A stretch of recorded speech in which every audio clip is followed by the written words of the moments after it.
man. Now we know why you're a superstar.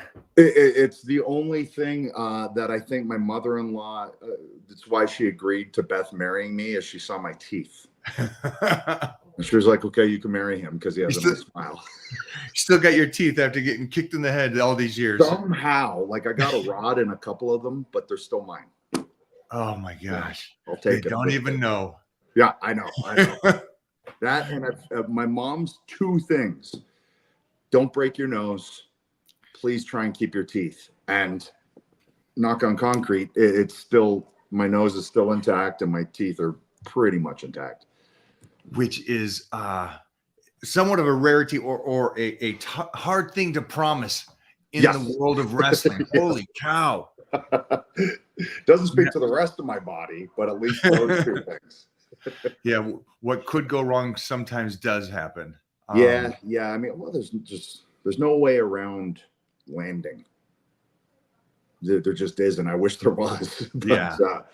But there's just no way around it. And I almost forget sometimes how violent the impact is when I'm away from it, and then I come back and I'm like, oh man, like why do I do that? It's not normal at all. It's not what the body's meant to do. No. I agree with, I know this is off the subject, but I agree with, I'm a judo player. And so I think learning to fall in judo helped me in so many other facets, so many other things, because the landing is such a harsh thing. And you're not in control of everything when you're wrestling. And the landing's up to you. It's somewhat, in a perfect world, you know when, how you're going to land all of those things.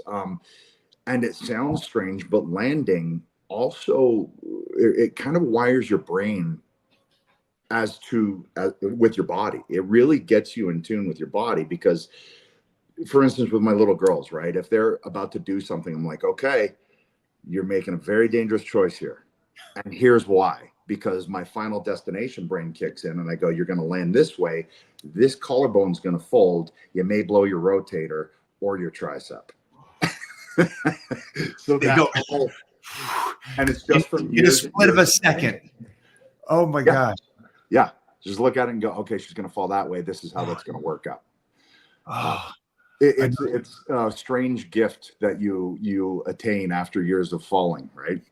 Yeah, it's such a and I'm an old father. I started very late, and there's so many blessings to that. Yeah. But the one thing I said to my baby mama, I said the first thing I want him to learn, and this is at 2.5, we got him into jujitsu and judo, just falling. Yeah. Great. She's like, I don't get it. Now he's 5, and she's like, I get it. And I know you understand that wholeheartedly. Absolutely. And so we have 2 little girls and we how old now? So we have an 8 and a 10-year-old. So we started having kids when I was 40 and, and being a 50-year-old dad with an 8 and a 10-year-old, I love it because, and my wife and I were just talking about this, like we got our yayas out, right? Like the Stones would say, it's like we got the majority of that out of our system while we could, at that level, at that grind, at that like 200 shows a year, like that whole thing, right? I know people do it and raise kids with that schedule, but I don't know how. With our schedule now, it's very manageable, and I'm still here at least 95% of the time, even while still maintaining. Even if I'm not injured, I'm still here that much. So that's been really great. That's been a great bonus of wrestling becoming more of a TV-based industry as opposed to live shows every night, different city every night. That wears on you. I don't think people realize that, and that's one of the benefits of doing it late, because you got the grind done. You established the name. You established a foundation financially. You established and then you moved into the next phase. And I agree with you. I don't know. I'm proud of these people that can have a kid right out of college, and keep doing everything. I couldn't have done it. And I'm glad I didn't do it because I think I'm tenfold a better dad. How do you feel? What's the greatest thing you think being an older father has allowed you besides everything I just said? It's like you're set. So yeah, the finances, all of those things, but I also feel like you're emotionally more available. You have a handle on what you are now and who you are now, and able to tackle some of these giant responsibilities of raising a kid. Like, okay, having a baby didn't feel like, what do I do? It's like, no, we got this. We got this because we've been through some stuff and we've had to handle this and this and this and this and take care of the brand and take care of the empire, or however you want to put it, right? So for me, that was huge. And also to negotiate all of my contracts over the years by myself, do everything essentially on my own. I think doing all of those things and then having kids was very helpful. More patience, and really just having a better understanding of who I am. Because even in my 30s, man, I was still like on the road 220 days a year, just kind of like, okay, what city now? And walking into walls and hotel rooms because it's a different hotel room than you thought. And it just feels like now I'm much more centered in who I am, in what I am and what I can bring to the table. And more than anything, I just realized it's being present for your kids and listening and spending time with them. That's what they want. I got a question for you because I know that I hear this. You messed up. You waited until you were old to have a child. And it's interesting because I think true longevity isn't the length of time, but it's the quality of life that you have. Yes. And you're a guy that still gets out there with the young bucks and you still do this. And so I think people forget that, yes, if we are older parents, but you're still getting out there with the kids. You're still up off the couch. You're still playing with them and still doing stuff. And what's your take on that? And when somebody says, well, it's funny, like I've often wanted to switch bodies with a 50-year-old who hasn't done what I've done. I don't want that. only for a nanosecond, just okay. Like what did all of this, the risks I took, how did that affect my body in comparison to a dude that never did this? Okay. But also my job has forced me and kept me fit and kept me healthy and kept me, you know what I mean? Like at 50 years old, I can still throw on spandex and wrestle with a 25-year-old guy and keep up. So I'd like to think I feel better than that other 50-year-old dude who never did those things. But you never know, right? But for me, like from my personal experience, my life experiences and everything, from my job, if I had had kids early on, I just don't feel like I would have done either well or to the utmost of my abilities. Like to me, being a dad is the most important thing, right? It's just it's everything. Like I want to be there for my kids and know that they can lean on me and talk to me and just all of those things. I'm much more balanced and prepared for that at this stage of my life. And I feel like that's everything. Like I again, I was talking to my wife. My wife's going to be 44. I'm 7 years older. And the 40s for me were my favorite decade. Yeah. I loved it because of how I felt, here and it wasn't all about that grind because I did that. And I don't feel like I left any stones. Like I turned them all over and still continue to. That I think, and so much of it is a mindset and a mentality and, motion is lotion, all of those things. Like it's true. You just gotta go. And if you go, chances are good things are going to happen. And I've also found that by continuing to work at this stage, I feel like I'm a better dad because I still hold that part of Adam that wants to work, that wants to create, that wants to be involved in telling stories to people. Um, and if that went away, I just feel like maybe I'm a little grumpier, and maybe I'm not as patient, and maybe I'm not the dad I want to be, because I feel like that thing isn't, that itch isn't getting scratched. There's I don't want to stop you from talking because there's so many facets I want to go deeper into, because you're hitting this thing for me out of the park, because everything you're saying I agree with. The 40s are just amazing.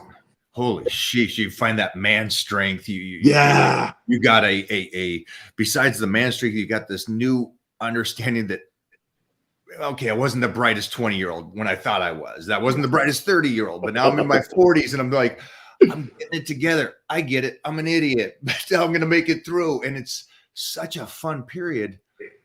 But one thing that you said was, you, for a second, change of place with a 50-year-old. I think there's something about, I agree with use it, you use it or you lose it. Yes. And then I understand that, especially you, my battles, I could always purposely win. You had to take hits. That's the one thing when I didn't have to take it. I just knocked the guy out and I'm done with my event. But you had to do the 10 to 15 to 20 and a lot of hitting. But don't you think, and like you said it earlier, when you hit that mat, when you hit the ground, that brain and body is functioning as a one and a snap to completely awake. Oh, Don't yeah. you think that kept you at a level that even the 50-year-old that's moderately working out couldn't get to, because you're always performing here. You're always performing up here. Even if you're getting hurt and hit and stuff like this, you're still getting back to this level. And so you, at this stage 50 and getting into your best shape of your life, because we'll talk about this in a bit, but you guys created something, something that you guys really, the core of your body and everything. But I just think that your body, I bet you, feels tenfold better, and you can go to it. You can turn it on and get in the ring, where the guy that's been on the couch that hasn't done nothing, no injuries, nothing, can't get in the ring and turn it on. You can put the switch. If they say, hey, you're on in 5 minutes, let's go. Oh yeah. You're on.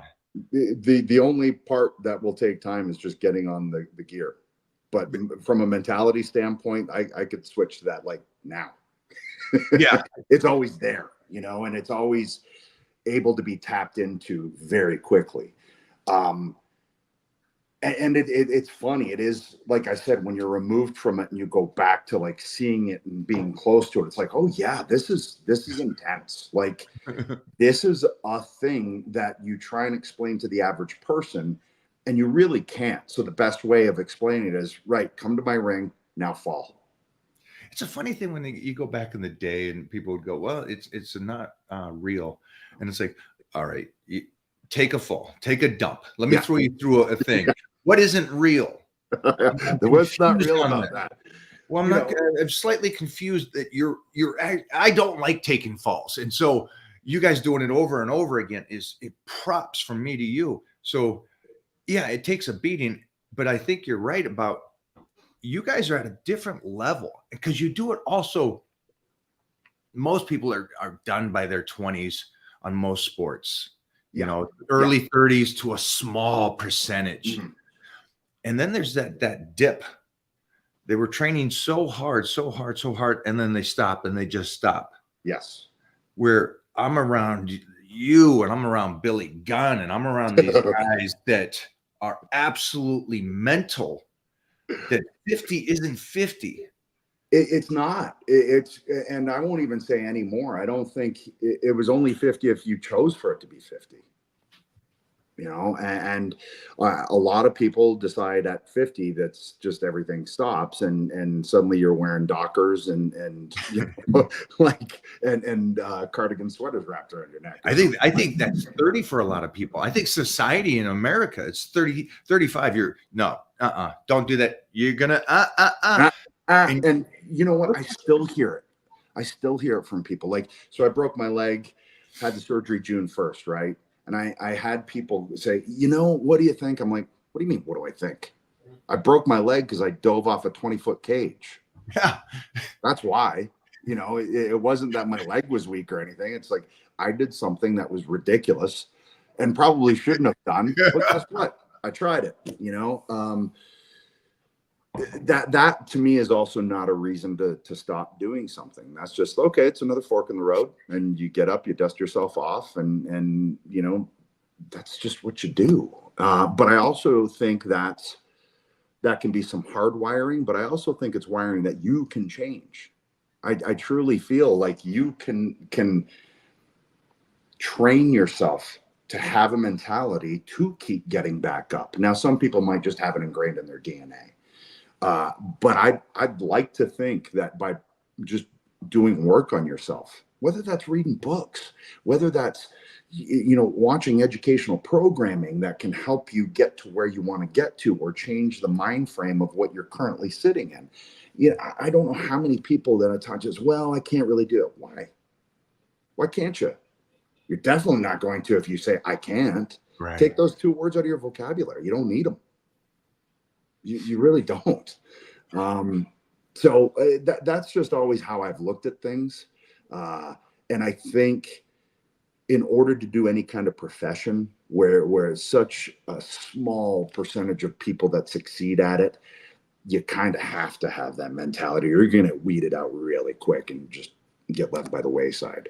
Well, I agree wholeheartedly with everything you say, but you're at the percentage of a percentage because of the fact that you're still at that pinnacle at 50 and still doing it. And then get an injury like that, the mindset of, okay, all right. Yeah. Well, that was fun. All right. Didn't go the way I wanted. That was interesting. But I'm getting back into it.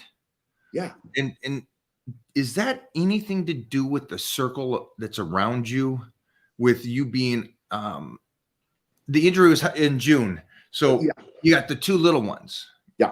They see Pops get hurt for the first time to that level. Yeah. They've seen you with ice on before, but this one's different. Yeah. What was the mindset now being a dad and also being around the circle of people that you're around? Because that's, I've been in those locker rooms. That's a different mentality out of especially the older guys. Yes. Yeah, it really is. So this was different because I had the girls, and now I'm sitting on the couch with my foot in a splint, and they're not used to seeing that, to them, Dad's invincible. And suddenly it's like, oh, wait, that he's not. And there was a portion of what they did. Like, we've thoroughly explained to them, listen, Mom and Dad are both wrestlers, and this is what we did, and this is what it is. And it is entertainment, and it's stories, and it's characters. However, on the way to getting there, you take a lot of bumps and bruises. And they see me wake up first thing in the morning, so they know there's a toll to be paid. But they also know Dad's going to get his butt in the gym, and then he's going to be moving just fine. And so I honestly thought, especially with coming back after my neck fusion and everything and coming back, I wanted the girls to see work ethic in action and to see what it takes to do something that you love. And even if it's something you love, that doesn't mean it's easy. As a matter of fact, it's probably going to be harder. And I want them to see me get my butt up, take them to school at 6 a.m., come back, hop in the gym, get that done, boom, get to the ring, start training up some younger guys. Like, I want them to see that. And to see that just because you're 50 or just because you already have all of these accolades, that doesn't matter. You keep going.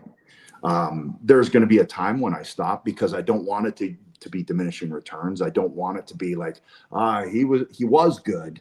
Right. I don't want it to get there. I want it to still be when a young guy looks at that page, that they tape up for the show and they see they're across from me. I want them to be excited. And when I start to feel like it's, oh, how's this going to go? Then I want to get up before that. But even then, getting out, well, then I'm still going to act. I'm still going to write. I'm still going to create and do things. Your brain doesn't train. You're still going to do. Still got to train. Still got to exercise your brain. You still got to exercise your soul. So I really wanted them to pick up on that with this, kind of current run, and then into wrestling retirement anyway. It's a great point you make, and I hope everybody's really paying attention to the little details, and it wasn't, you getting up and moving wasn't about Daddy doesn't get hurt. It wasn't about Daddy's this famous huge wrestler. It wasn't about that. It was just about the most foundational thing that we learn is work ethic. And today or tomorrow, nothing's promised to us. We have to get up and do it again and put in the work, and we got to start over again. And I think that is awesome as a father and anybody that's watching this, just to go, well, wait a minute, man, can't you phone it in now? You can phone it in and not do it. You can half that, but that's just not in your soul. It's not in your DNA. It's not how you wouldn't be here today if that was you. And I think that's what they miss. A lot of people, they'll get there and they will believe their own hype, but there's a such a humbleness to you over the years I've known you that it's like, I'm one of the guys, I got to put in the work. I got to stay here and I got to work just as hard, if not harder. And you're pushing that. You're not pushing that on. They get to see that. The kids get to see that. And I think that's the coolest thing as a father. I hope that's what they're gaining and seeing and understanding, and especially as they get older. I know they will. But that even goes to the locker room. Like, I want our locker room in AEW. When I came there, I was with WWE for 25 years. And now suddenly I'm coming over to this new locker room. It's a young locker room. And I know what that entails. I got to show everybody. I don't got to talk about it. I got to show everybody. So I got to walk the walk. I got to go out there and I got to bust my ass. I'm not going to phone it in. I can't phone it in. I don't know what that means. Why'd you jump off the cage? Because I can't phone it in, man. And I got up there and I went, it could be interesting. But as a little sampling of how my brain works, I've often stood on my deck and looked down and went, I wonder how I'd land off of this. I don't know why my brain works that way, but it does. Now I know how my body would have reacted, because it's the same height as what that was. Oh my God, I love that. But it's just, I don't know. I was raised with work ethic and raised by a single mom, and she busted her butt. And I took those lessons and I paid attention. And anytime I questioned, when she had to waitress until like 2 a.m. after closing and counting tips and all of that stuff. And there'd be nights where I'd be bummed, or I'm at my grandparents, and then we didn't have a car. So my mom comes and gets me, and at 3 a.m. we're walking home and she's putting me to bed, and I'm getting up 4 hours later to go to school. Like, that's just what I knew. And seeing her do that just to put food on the table and to hopefully lay a foundation so that I could go after my dreams. I think it stuck. And, one of the, I guess, challenges that I was worried we might have with the girls is a sense of entitlement, because they don't have to worry about those things, because you want them to have a great childhood. But where is that line of taking it too far, and now they don't respect anything? Now they take everything for granted. And we've had these discussions with them. I was like, girls, especially nowadays, and I don't want to sound like one of those guys shaking my fist at the new generation, but right now, if you have manners and work ethic, you will crush. You will crush. There's no way around it. If you just, please, thank you, you're welcome, those are big things. Those are important things. Looking people in the eye when you're checking out at Starbucks. Like, I'll go through the airport and I kind of have this discussion with myself as I'm talking to this person who's taking my order, and won't look up. And I get it. Thousands of people a day that are probably really rude to them and could care less about making eye contact and having a human interaction. I make a point. I'm like, hey, and when I look up, how's it going? Why not? What's the harm in that? It's, even if you're in a rush, you can still say hello to a person and make eye contact. So that's been another discussion with them too, is like, no, if you want to interact with someone, you look them in the eye I need to talk to them. Don't be so distracted that you're here, there, and doing all that stuff. Just be a human being, and it's going to take you a long way. Yeah, nothing to add to that, because I think that's absolutely truth. And again, it is what it is. Society changes, life changes. We grew up in a time where, we were playing outside and coming home when the lights, the street light comes off, kind of thing. And we had paper routes and stuff. So Yeah.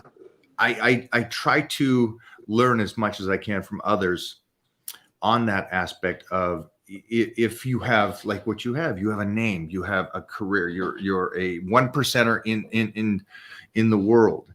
And so will the kids go, I'm good because of. Yeah. And how can we teach them to go, no, that actually, because of, you have to work harder than everybody else. Yes. You got to put it in there, and you got to, that when they ask you to do something, go over and above, and then be humble as possible. And that's a tough fight for a parent, because we try our very, very best, and it's a continuous push. I think it is. And I think just knowing that it doesn't stop, knowing that it's a daily, and even like, well, getting here late for this because the run to the airport, it was killing me, because I'm like, if I'm not early, I'm late. So when I'm late, I'm like, oh.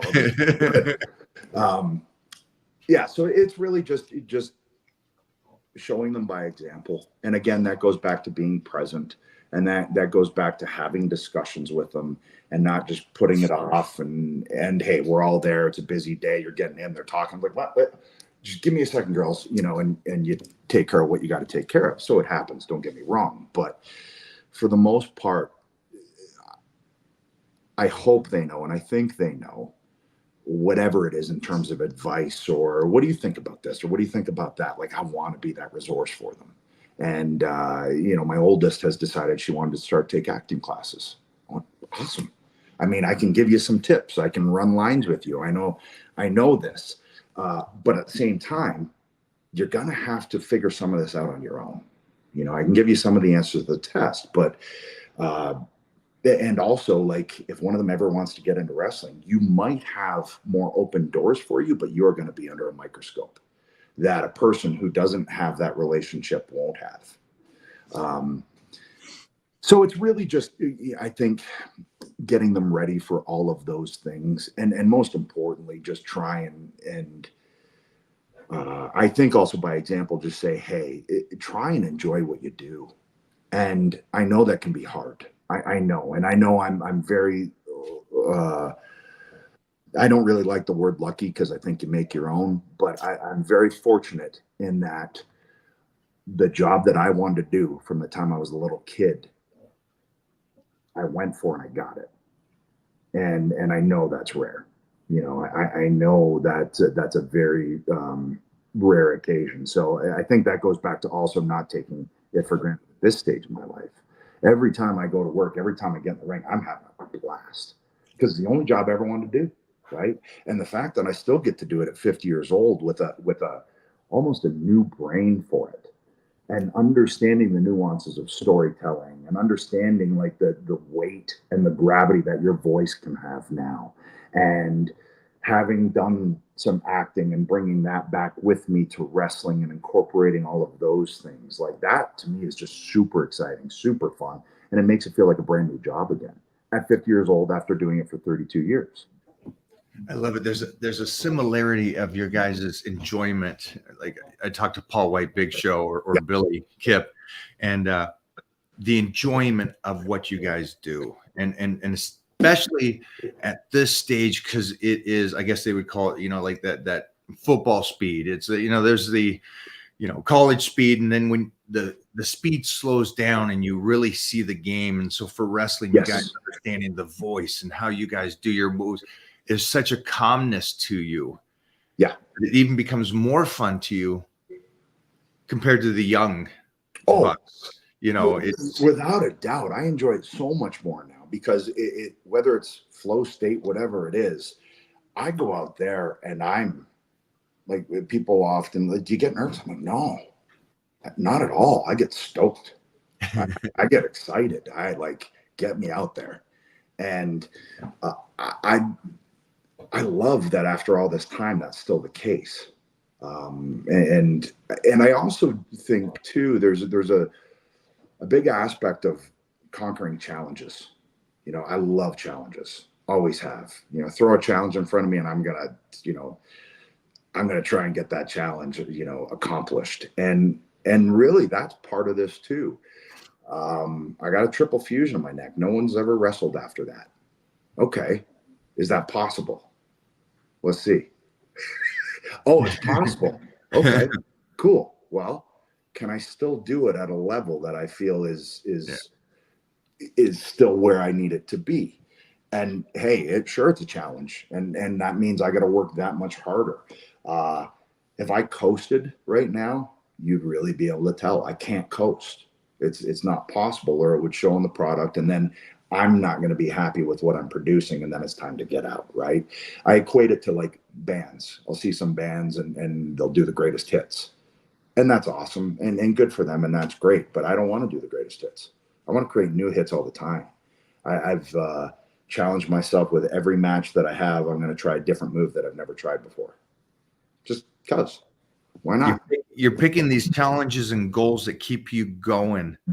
And I think that goes back to a couple of things. We talk about motivation or passion. You got passion for this. Yes. Motivation comes and goes. Passion it's been in you since you were a kid, and it's not going nowhere. So you don't need the outside voices, because you already got that inside voice already saying, get your ass up, let's go, let's get back. And it is so much louder than any other voice. It really is, right? It really, really is. But you nailed it on the head, man. Motivation will only get you so far. And it can only be used so many times, because when there isn't motivation, what do? Can you not do it when you don't have the motivation? Because again, you're going to get left by the wayside. The only time you have to do it is when you don't have it. Those are the dark times. You've got to motivate yourself. You can't use this day or this show or this whatever it is to get you motivated. You can throw it on top, but you got to walk around with that motivation just to adhere to your work ethic. And so that, for me, it comes down to passion. And if you got passion for something, then you don't need motivation. You just don't, because it's all here. So then I'm assuming that you shouldn't try to be a wrestler if you're looking for fame or money. You should do it because, why is that? So it's the kind of job where, it's difficult. It's difficult to break in. It's difficult to do. It's difficult to master, and you never really master it. It's painful. You're not going to make a lot of money at first, if you ever make money at it. You will find yourself in situations where you go, what are we doing here? When you end up on a lake at 4 a.m. in northern Manitoba, and the van has gone through, and you're going, oh, we're dying here. There's no way around it.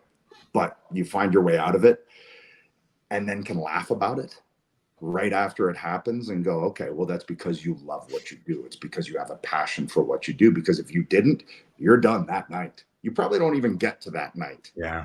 You don't get to a position where you're driving across a lake where you can't see land, and one of the vans goes through at 3 or 4 in the morning while Pantera is blaring. Like, you don't find yourself in that position unless you have passion, work ethic, all of those things.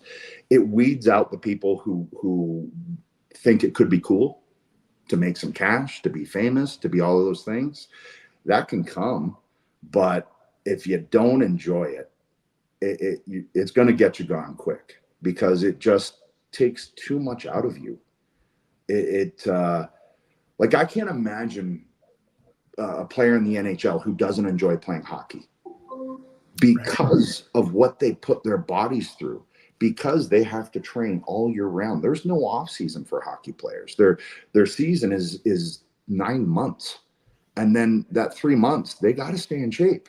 They can't stop. So now they're implementing their workouts with their trainers to be able to adapt right back into preseason form with an 82-game schedule. Yeah, you're hitting it out of the park again, like always. But to do anything for the fame and money is a young kid's wishes, Sure. but it's the best advice I've ever come across. When I started acting in my early 20s, acting class, and the teacher said that, he says, if you're here for fame or money, get out. Yeah. And it was something that now in my mid 50s, I'm sitting here still going out for things and having fun with it. Yeah. And you wouldn't do anything for a year, 6 months, if there wasn't that passion. And I wish more people would. And this is about eating right, being healthy, stay in the passion part of it, and make sure the voice is loud, because the other side of this is the voice inside of you, but the I guess you would say how you can get influence from outside voices if Yes. you're not strong on the inside. And so let's venture down this route for a second. You're not the one that's doing it because you have passion for it. You're doing it because you want to be fame and money. And everybody's telling you should do this, do this, do this. And I imagine I have in my lifetime, you've seen those kind of individuals, and they go down the wrong road, and it's short-lived and it's dangerous. Yeah. It goes back to what I didn't answer before, is having a circle around you that you trust, and a circle around you that probably have the same mindset. Otherwise, you probably wouldn't still have them in your life. And that's important too, is having that foundation of like, okay, this person understands the mentality that this takes. So I'm not saying everybody has to marry someone that does the same job as them. But when I married Beth, she fully understands me.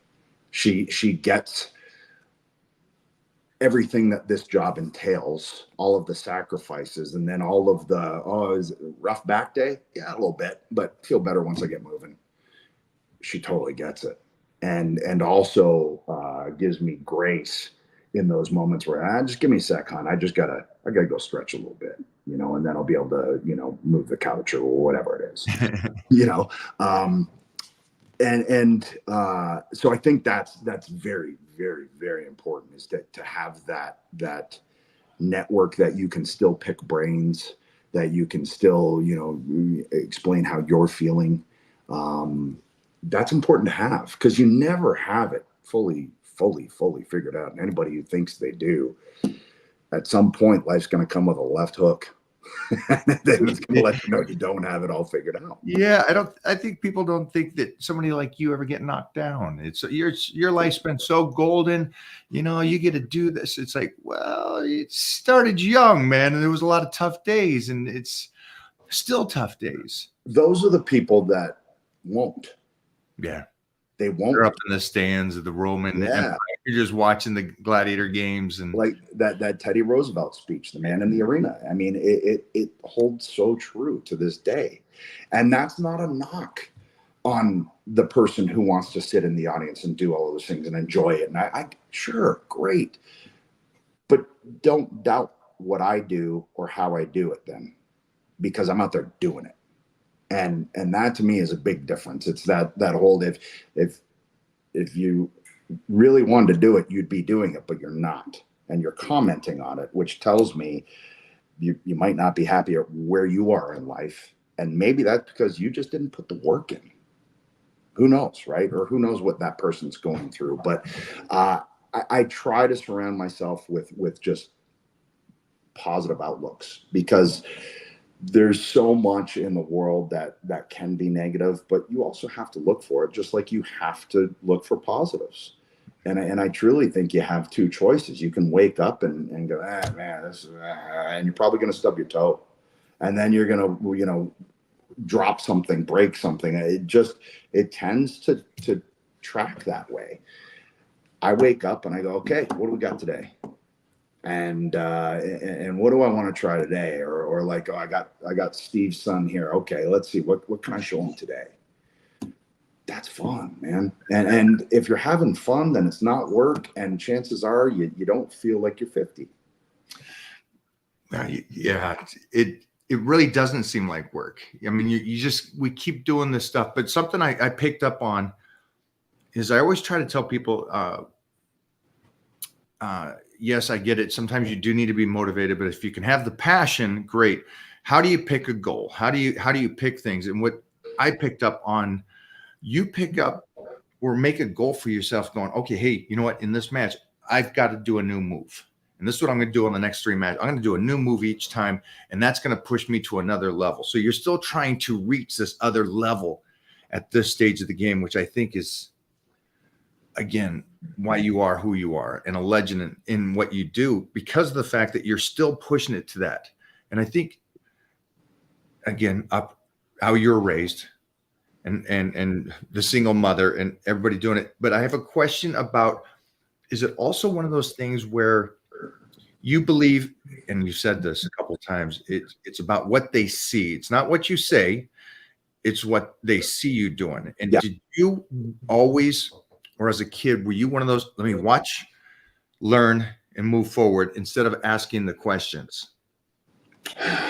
I'll ask questions. Absolutely. I have no problem asking questions. And I've been able to pick the brains of some really, really important people, foundations within the industry. I had an opportunity to fly out to Bret Hart's house when he was WWF champion. I didn't have 2 pennies to scrape together. I had enough to buy a plane ticket to fly out to Calgary. After that, I didn't know what I was going to do because I didn't have money for food or a place to stay. But I thought, I'm going out to Calgary to train with Bret Hart. What did they call it his place? The Dungeon. The Dungeon. What year was that? What year was that? His dad ran the Dungeon, which was in the basement of the house. Yeah. What Bret had at this stage was he had a WWF ring in his pool room up in Calgary. And so I guess it's a version of the Dungeon. But again, that opportunity pops up, and I could have said no because I didn't really. I knew one person in Calgary, and I didn't have any money. Those aren't reasons not to do it. It's reasons to figure out how to do it. If the world knew what it was like there, maybe there's about 100 reasons why not to do it. Fair enough. Do you remember what year that possibly was? So that was like 93, 94, maybe 94, 95. Okay. All right. So it's around the same time. I was asked to go do that. And I could see that I looked like dessert to him. Come. And I forgot who told me, he goes, don't do it. He's just going to break you in half. And I was like, that's cool. But yeah. He's a big dude. And he just, yeah. I know so much about that, but you went and you did it. Yeah. Yep. And I got to Calgary. I cold called the one person I knew. I said, hey, Johnny, I know we've only met once at a show in Boston where the ring bell was an ashtray with a spoon. But it's Adam, the guy who wrestled at Saxon Hardcastle. Hey, man, I'm in Calgary and I don't have any money or a place to stay, but I've been offered to train at Bret Hart's. He was like, okay, I'll come get you. I mean, wow. And I've had so many people like that over the years that have offered help, and I have no problem accepting it, but never forgetting it either. Right. And I think that's key. He took me in, him and his wife fed me. He drove me to Bret's every day. Then we'd go to the gym together. And it just, I've had a lot of guardian angels like that over the years. But what that taught me is that when you get into a position where you can pay that forward, as cliche as that sounds, that's what you do. And so that's why it's nice to be able to try and kind of pay it forward now to younger talent. And that's why I got all day for young talent. If they want to call me, if they want to text me, if they want to send me promos, if they want to send me matches, and I'll pull them apart and put them back together, and we'll talk about it. That to me is really fun. But I learned that from a guy like Bret. I learned that from a guy like Johnny, who picked me up cold from the Calgary airport. It set a template for me on how to conduct yourself. You said something, you don't mind saying yes to the help, but you have to make the effort. You have to, and you have gone and said, hey, I need a little help. I don't got a place, no money. Can I? Why is it so hard? Especially, it seems like today, I just lost a friend in the last couple of months that just could not ask for help. I think ego comes into that, pride. you know, wanting to figure it out yourself. And there's something to be said for that, but I think there's also something to be said for understanding, okay, I could use some help with this one, even if that's just an ear, even as it just to bounce ideas off of someone. And I don't just mean work, that can mean life, that can be raising your kids, that can be whatever that is. Like, again, I didn't grow up with a dad, I've never met him. So where do I take my cues for fatherhood from? Okay, well, I'll talk to my father-in-law about that because he's a great dad. You know, we lost him in 2018, but I would always pick his brain, you know, and just try to learn. Okay, what are some things that I can do here? Because I got nobody to ask. And I think also just understanding that it's okay to ask and being okay with asking, and not attaching pride or ego to it. Yeah, I hope. If they take anything away from today, that's one of the biggest things that I see, that especially in today's world, the man won't ask for help or won't ask for it. That's up, and it's weird because I see it, but I don't see it from the individuals that are at the pro levels. You know, like Billy Gunn doesn't you know, he's looks like a great guy, but he has no problem hitting me up, coming out for a couple weeks, staying here and asking Yeah. about training and stuff. And it's like that throughout my circle. But it just, again, it's like I've seen a lot of guys. I've been at Gold's Gym Venice since the late 80s. And so Yeah. I've seen so many big fish, little pond come to a big pond. To the pond. Yeah. And you're just a mini.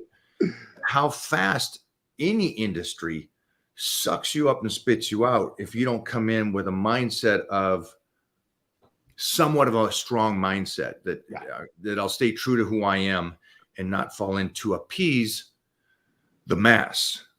Or appease the mass or fall into things that you normally wouldn't done in order to cope, or whatever it is. You know, pick whether it's music, and you see how many musicians either committing suicide or falling. It can happen. And if you're not prepared, if you're not mentally, emotionally, if you don't have that almost rigid at times, it has to be rigid at times, because you know it's if you let that overtake you, it's going to overtake you, whatever that is, whether that is painkillers, whatever, take your pick.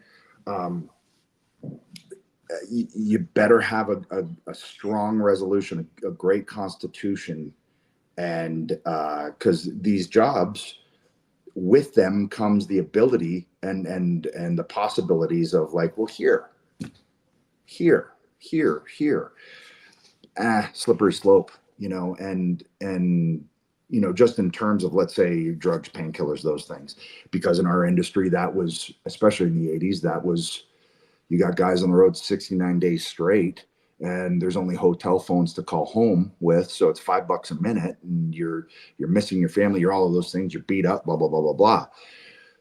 It became a bit of a thing, and knowing that going in, I was like, okay, that's not going to be a thing. I'm just going to make sure it's not a thing. And but there's a host of things that can pop up, and challenges that you might not have expected. And there's always those people, once you start making some money, once you start getting a reputation, that they come out of the woodwork, right? And they start trying to grab, and they start trying to. You got all these friends. Yeah, right. And it's like, no, this is my circle. I got no problem being friends with people, but my circle, the people that are going to get close, they're people that I know. They're people that they, you know, Jay Christian, him and I have been best friends for 4 years. And I like to think that we've kept each other sane, and we've kept each other from falling into the asshole lane. And if we ever did, hey, you're being an asshole, come on back in this lane. I think that was I think that's one of the big ones too. Sorry to interrupt, but it's like the true circle doesn't tell you what you want to hear. They tell you what you need to hear. Yeah. And I love that fact, because that's a person that is hard on you is a true friend. a person that just goes along with everything is just. Well, they're a yes. They're just a yes man, a yes woman, a yeah whatever. You know, they don't want to possibly lose this inroad to something that they think is really cool, and whether that's experiences or whatever it is. It's those people that will go, or that was not a good decision, dude. What's your gut compass telling you? Well, it's telling me exactly what you're telling me. It's huge to have that circle and have it be a trusted circle. Because I've had those times over the years where a couple snuck in and I'm like, ooh, man, how'd they get there? How'd they get in there? But they did, and I realized that they shouldn't be. So that was huge too. Question then. I know I kept you a long time, man. I no. You but you know what? I just gotta grab my plug because I'm down to 1%. Are we go get the plug? Okay, I'll be right back, everybody. Give us a second, everybody.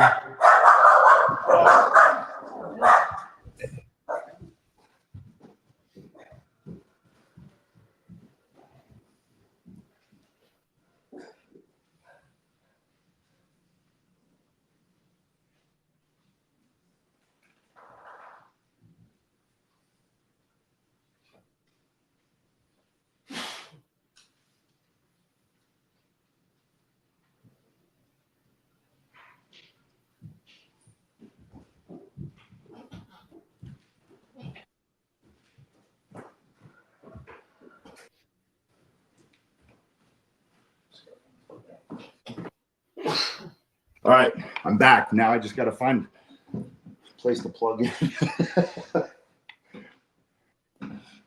Hannah, is there any plugs over here? Do you know?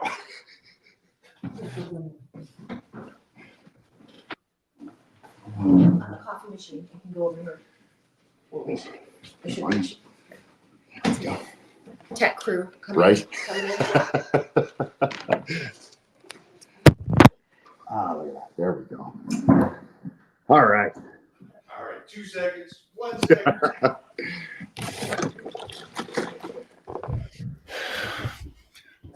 All right. So, circle of friends. We've talked about that. One of the things that we talked about was asking for help. I love that. I'm making notes on everything because you were. Oh, look at this. Look at this. That's unfair. Where's Panda, Mona? Look at this one. Look at this one.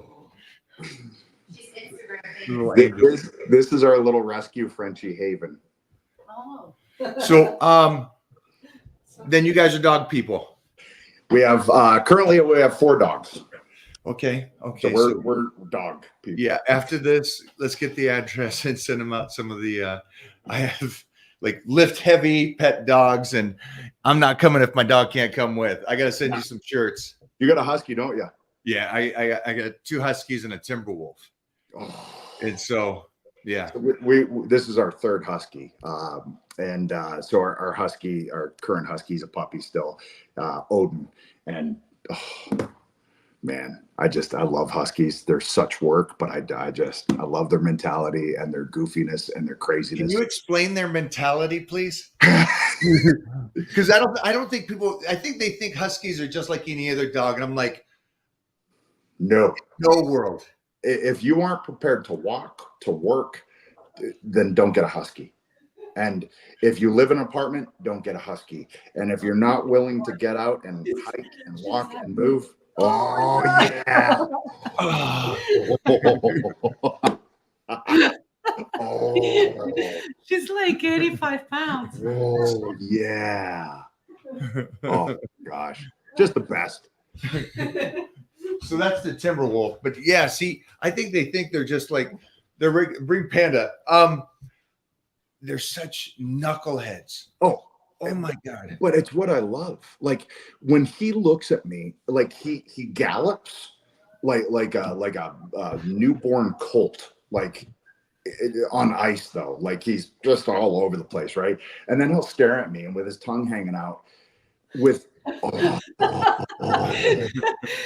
Pinky. Oh my gosh. Hi. Look at those eyes. Yeah. It's the eyes, right? The eyes. The eyes. But you got to be prepared for a husky. So, question then. How many times have you lost your husky? or huskies that you've ever had? How many? See that, everybody? You see the face? So many times, like to the point where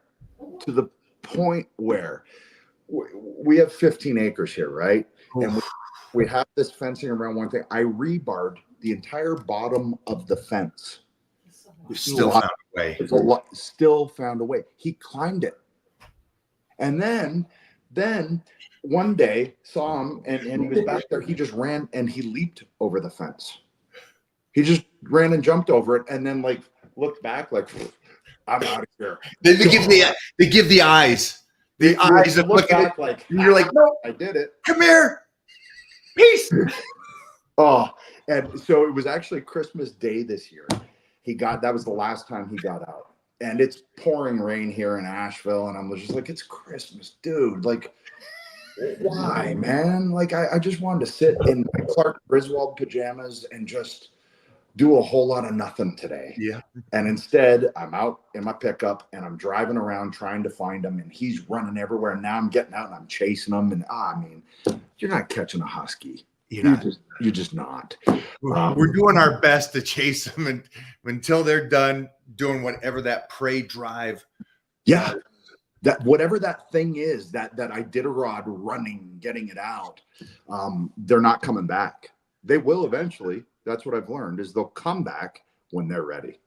Does anybody ever ask you when they see the husky, they go, hey, I want to get a husky. And what is your advice? Don't if you're not prepared. And this is a dog that you better be prepared for. Because if you just go into it thinking it's any other dog, it's not. Like, again, my wife, when we got him, she's never had a husky from puppy. And I was like, so they stay a puppy for a long time too. Like we're talking 4 or 5 before they're starting to kind of mature. I kind of love that about them, you know, but there's times, man, I'm like, I love you so much, but right now, gosh, I don't like you, Odin. But I love you. Yeah, I won't forget that I love you, but man. Every husky owner right now is going 100%. This is a fact. It's like we've in this house, we have the front door, obviously, but we have a doors through the gym. Yeah.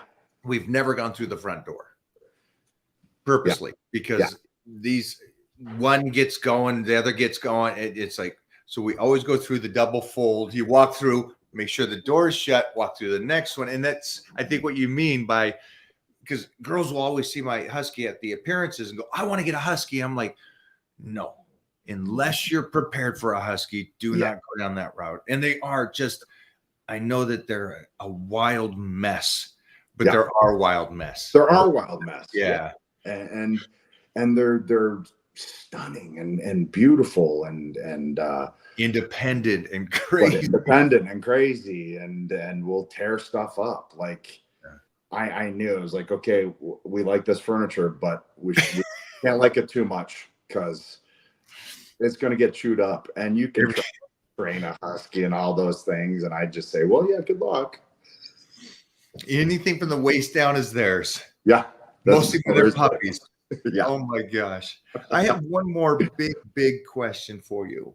I think this would be a really good one for them out there. Again, you got your circle.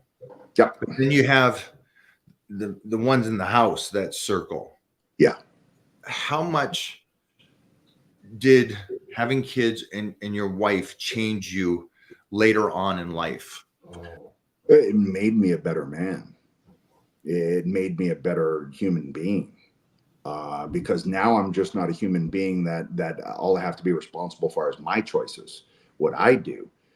I don't think I'm a narcissist or anything, but with this job, you have to have an ego and you have to take care of things that have to do with your physicality and how you appear. And what having kids did is made me realize, those things are important for my health and for my mental well-being. But at the same time, really the most important thing is providing a foundation, providing a sounding block, providing an ear, a shoulder, a hug, a cuddle, a song at night. Wait, we discovered the Beatles together. You know, those moments, that for me is like, I'm taking Ruby to her basketball game, and I'm her basketball coach, right? We went 8-1, so I'm going to brag. But we're on our way to one of the practices, and Metallica just happened to be on, and she goes, "Dad, who's that?" I went, "Ruby, that's Metallica." She goes, "Can you turn it up?" I went, "Oh, kid." Moments like that, I love having those instances, or talking to them about books that they're starting to read now that I've read. You know, whether it's, you know, now I'm in Percy Jackson, so they're reading the Percy Jackson books, and they're telling me their theories on things, and I mean, that's just so much fun. I went off on a tangent there. I totally lost it's 100%. I agree. We have similar things that through our lives that we've done, and so I agree with that statement. When you get to be, I don't know if they say the back nine or whatever you want to call it. There's just a different, when you get that partner in crime that makes you level up, not comfortable, but you know you have to level up because they're already a level that you're like, God dang. Yeah. I mean, my wife's a badass. Like, she can squat a Volkswagen. She can, you know, she steers this ship and allows me to go out and go, okay, I got to do this. And the reason I can do this at this age, with kids, with dogs, with all of these things and these responsibilities, I know that I got the general who is making sure that all of this is, you know, still going the right direction. Without that, man, having a true partner, like a true partner, is just so huge. And it feels like you're not tackling things by yourself, which is what I felt like I did kind of the first, you know, 37 years of my life. Obviously when I was a kid and a teenager, my mom, but I hit the road when I was 17 and just got after it. And up until, you know, Beth and I got married or started dating, I didn't feel like I had that person that I went, okay, I'm shoulder to shoulder with this person. I'm not a step ahead. I'm not a step behind. We are together in this thing. And if you have to tackle one of us, you tackle both of us, or we tackle these things together. That's massive. Absolutely massive. And it really just goes back to that circle like you're talking about. And this is the tightest circle is the three ladies in this house. You know, that's my tightest circle. Those are my, you know, like, it's funny, you have kids and you realize you could commit murder. Yeah. It's one of the first thoughts I had is like, oh, I would bite someone's throat out if they touched my little girl. There was somebody, a mother, there was I know I'm going social media because I think social media can be incredible and it's great. And there was a mother that says, they interviewed like 3 or 4 mothers. Would you kill somebody for your kids? No, absolutely not. No. Oh, that would be murder. And then you get to the last month, she go, oh, absolutely. Yeah. You come at him, I will tear down and go to hell to make them. And I go, that's the mom you want. Yeah. Yeah, that's the mom. Yeah, you know. She's got your back. Yeah. You know, and that's just, I don't know. That's just the way I've always kind of looked at it. But having that realization. Yeah. Speaking of, there's one of them right now. Hi, honey. You want to say hi? This is Lyric. Hi there. That's Mike. It's nice to meet you. Thank you. Thank you. I've heard a lot about you guys. Oh, and here comes Ruby. So there's the possible. Oh, don't be shy. There's the possible hurricane today, so they had no school today. Right. Yeah. So they stay home with pops. I love that. Yeah. Yeah. I love that. One thing you said, I want them to understand this too, is because you had to do something at a level that very few get to do. You had to be, and I know you said you're not narcissistic, but there's a narcissistic thing to us trying to go, and you used the word rigid, which I love.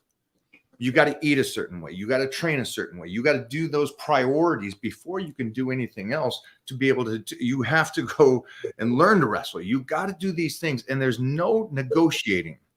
No. This is getting done.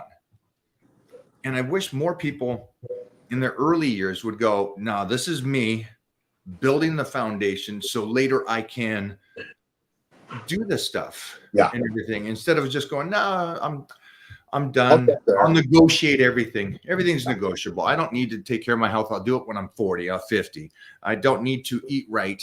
I'll do that later in life. And it's like, there is a fun, if you can, as a youth, for anybody that's watching this, attack your dreams and goals when you're young. Mm-hmm. So you can be set up like you're doing, like you're now. And you find this next level that you're doing. Because now you're undefeatable. Now you're at a level, you've created something so strong and so powerful, and you got that circle around you, and now you got the kids that you will not stop fighting for. Absolutely. And I know, like I said before, I'm again, I don't think the word is lucky, but I found the thing that I wanted to do. There were a lot of other kids my age that said the same thing, though. I bit in like a pit bull, and I wasn't letting go. This was the only option. This was the only job I wanted, and I wasn't going to accept anything else. I went to college for radio and television thinking it would help me with my wrestling promos. It wasn't to get a job in radio. It was to add another tool into my tool belt. For me, there was no other option. This is what I'm going to do with my life. Now, thankfully, genetics, I'm 6'4", I'm 235. So the height and that helped me. But I would make decisions as a teenager. Like, I didn't go skiing because I didn't want to break my leg. I stopped riding dirt bikes because I wiped out, and I went, nope, can't do it because I can't affect that. All of my decisions from about the time I was 10 on were based with that goal in mind. I would sit in class and start coming up with match ideas for guys who were currently on TV. And I'm a teenager going, okay, but if I ever get in the ring with Owen Hart, I'd like to try this, and this. Fast forward to 1998, I'm in the ring with Owen Hart, and I'm doing some of those ideas. That, I truly believe, is just, if you can visualize it, chances are you can make it happen. And I've had so many instances over my life of that being the case that it's true. There's no way you can tell me it's not true. If you truly focus and you put in the work and there's passion and but if you go all in on something, you can make it happen. I don't know how else to explain a small town kid from Southern Ontario, from a single parent household with no inroads to professional wrestling whatsoever, somehow doing this. It was truly just because Doing of this my for a mindset. long period of time at such a high level, which is And that then falls back into having the passion for it, the love for it. And I knew that was going to be the case, and that never changed. I still feel like a little kid when I get in a wrestling ring. so I was going to say, I absolutely love the quote that says, die as young, as late as possible. Yes. And What that a great so quote. embodies every time I've met you and sitting down with you today. And I've known of you for a long, long time, but I've got to know you and I've been around you. And the one thing I hope everybody gets is your sincerity and kindness is always been something when I've met you and talked to you has always been. And again, just sitting here for this hour, you're amazing, kid. I love it. Man, it's I don't know. It's just way easier to be nice than it is to be an asshole. It really is. And you feel better. And so does the other person. So does that other person. And so does that other person. And And we all get in bad moods and have things that happen. Sure.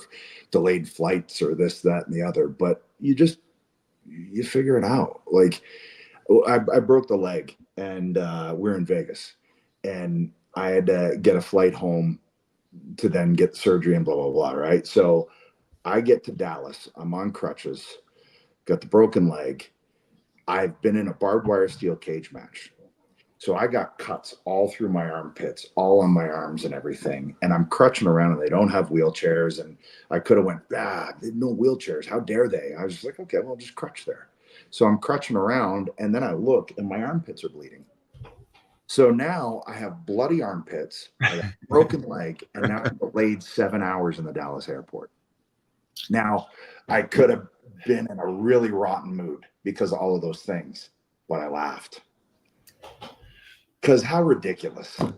You see this tatted up, dude walking through with something wrong with his leg and his armpits are bleeding. Like, what is that guy up to? So either he's really, really nice, or he just lost so much blood that he was sleeping there for 7 hours. Either way, like it's a good thing. Bomber or something like that. Adam, thank you so much for doing this. Oh, I don't want to go yet. One more thing. Creation. Oh God. Jeez Louise, man. I'm sorry. We went that whole time and didn't even get into. I think that's the sign of a good talk, though. Yeah. I don't want to forget this because I think it's great that not only did you guys do this, you're going to tell us, but it helped you get back. Yeah. Helped you both get to a level that you hadn't been in, or go with it. Tell me the story. Well, so I had to retire in 2011. I had already had a double fusion in my neck, C5 to C7. I had that done in 2000. I came back, wrestled 10 more years. Now, in that time, I'm wrestling, Dave Batista, Paul, Big Show, Undertaker, Kane, Cena. I'm the bad guy. All those guys that I just explained are massive, right? So who's the one getting tossed around? Well, that's going to be the guy with the double fusion in his neck. Fast forward 10 years, and my neck, my head, like I was sore to the point where it had caused me, like, I couldn't find the whatever to get my butt in the gym properly, to diet properly, to really, like, it was just like, oh, I'm so tired, I'm so sore. But that was an excuse. And I let it be an excuse. So find out after WrestleMania 27, I think it was, in Atlanta, I got to retire. I'm world champ. But they've done an MRI on my neck, said, oh, you have spinal stenosis now, which is a narrowing of the spinal column, chokes out your spinal cord. It can be very dangerous. So, like, all right, I retire from wrestling. I get the second neck surgery. I wake up and I'm like, I don't have a headache. I've had a headache for a decade. I didn't fully grasp it because it was my new normal, right? Then we start having kids, and I'm acting on some of these shows and everything. And then one day I'm carrying the girls up the stairs, and I got to the top and I was exhausted. And I just thought, no, that's no good. Like that can't be the case. And I was sitting about 250, 260, and like I trained ish. I was looking after my diet ish, but I truly had to come to Jesus, or I had to come to Adam basically and said, listen, dude, you got to get your head out of your ass and start being you again. Instead of letting this diagnosis or letting this prognosis of a neck stop you. And because they said if you fall, you could die and all this stuff. And I'm like, nah. All right. So I decided that I would start my opening doors back into good fitness. I was like, I'll plank. I planked before, strengthened my core. My lower back was starting to bug me too, because running around holding toddlers by your pinkies for 3 years started to take a toll. And I'd throw my back out putting a magazine on the counter. And, it's because my gut was bigger than it was used to being, and all of these things, right? So I thought, right, I'm going to start back and I'm going to plank. And I'll start there. It's body weight. It doesn't seem too overwhelming either, and I got that time in my day, right? So it started there. Well, it started there, and then things started to snowball off of that. So it was really just kind of the me getting my feet wet again. and I started getting abs back. And then I started watching my diet really tight, and then really tight. And then little by little, all of these things start happening. So I go down to Jay's, Kristen's, to his house, and he goes, dude, what's going on? Like, your abs are coming back. I'm like, I know. I've been planking, man. He goes, come on. So like, here, hop down, do 30 seconds. He gets to 20, he's shaking. He's like, whoa, okay. Because if you haven't done it, it can sneak up on you, because everything from here down is engaged. So then I don't know where he got it. He's like, I don't think there's anything for this. And when you get guys like us with chips in our elbows, and I've torn my tricep, I don't have a labrum, I have half a pec attached, had this pec all the way reattached. Like, there's enough injury. I've had my wrist fused. So like there's stuff, right? There's got to be something we could make or invent to make this easier to have proper form. And he said, I think there's something here. We did some research. There was really nothing on the market. So we got out a piece of paper. I got a Sharpie, and I started drawing ideas. And he'd pitch in ideas, and we started drawing this thing. And we essentially invented this planking board that then during a pandemic started happening. And we started making inroads on this thing to the point where pandemic ends. And now we have this product that we invented. And it's still kind of mind blowing. Like, if you had told me, when you're 50 years old, you're going to invent a product that hopefully will help people get out of the rut that you were in. That's really the goal. I'm at a stage of life where I'm not doing things for money grabs. So I truly felt like this could help people the way that it helped me get out of my rut that I allowed myself to get in. So, and it did. It absolutely did. And I truly point to that as the reason that I can sit here at 50, soon to be 51, and I'm sitting at 7% body fat at 235 pounds. And I can throw on my spandex if I need to, I love it, man. That was the impetus, basically, for this whole thing starting. Now, at that point, I'd been retired 9 years. Jay had been retired 7 years due to concussion issues. So between us, we're both retired 16 years, but we both got this back. And it's because of the work that we started to put in that jumped off of that starting point. And now here we are, and he's doing the best work of his career. And man, it's been kind of crazy. And now seeing people from our industry sending me pictures of it just drenched in sweat. I'm like, yes, good. That's what I wanted it to be. Or I wanted it to be something for that woman who's had a C-section, or who's going through postpartum, or the guy who works in a factory standing on concrete all day and his lower back is just angry, and maybe an hour in the gym isn't going to happen, but I bet you can start with 5 minutes on a planking board. And 5 minutes of planking, that Big workout. Big workout. It's one of those things.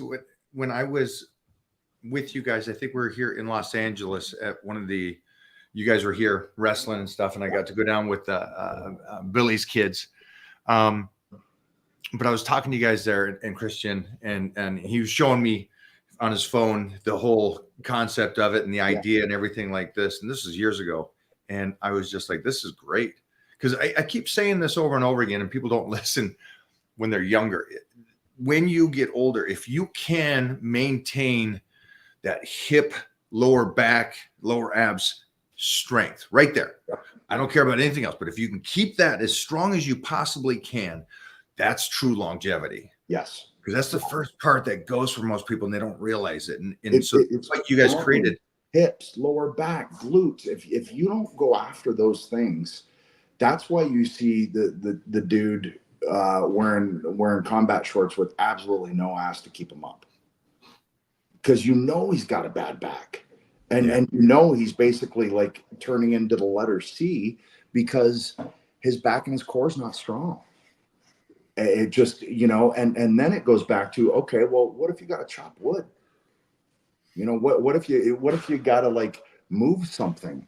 What if you're depended on for things like that? Well, I am. I got to do just those. as simple as just picking up the little ones. Yeah. You know, No, catching and- your husky. Yes. But I literally, like taking the girls up the stairs and getting tired was my exclamation point, my warning signal, my whatever it was, to get my head out of my ass and go back to being me. And I truly feel, again, this may sound cliche, but I feel I'm in the best shape of my life right now. don't you think everything we heard as kids, the cliches, are all true? They're cliches for a reason. Yeah, They- man. they are You find your passion, you will not work a day in your life. true. It's Absolutely. you. Die as young, as late as possible. You're still a kid. You're loving this stuff, and Yeah. I wish people would do this. And then the aspect of you guys created this, and it got you back in shape. But listen to what triggered it. The trigger of it was such a minor thing to a lot of people, but to you, it was so big. And I wish that whoever out there that's out of shape will find that little thing, but it's big to them. It's like you were carrying the kids up the stairs. Me out of breath, not being able to do this, not looking good. Boom, I'm in it. Yeah.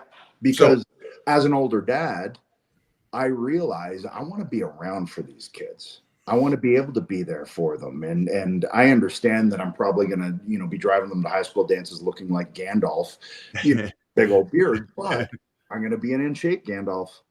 That's the thing. You're stepping out there, and the 30-year-old's not in the shape that you're in. That to me is kind of fun sometimes too. Right? Is getting in with somebody who is half my age and being able to hang, or getting to the back and then go, man, like, are you tired? And I'm like, no, I'm good.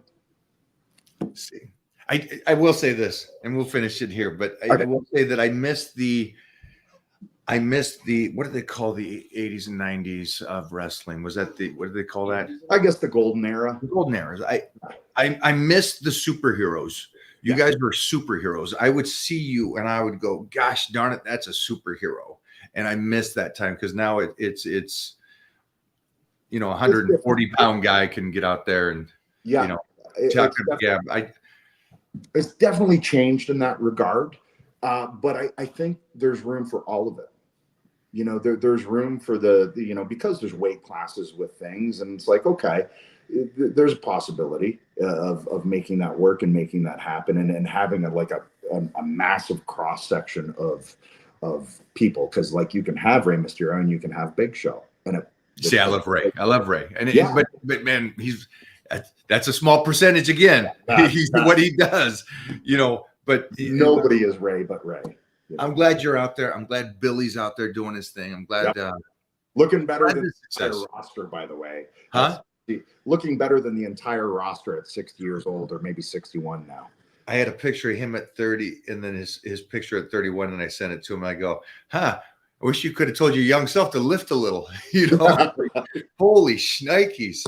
But again, that's 10 years, 11 years away from you. So it gives us, that kind of push to go, well, if he's doing it, it's possible. We're doing it. It's possible, and why not? I'd rather go for it than just accept and not go for it and go, oh, okay, well, this is me at 60. Why?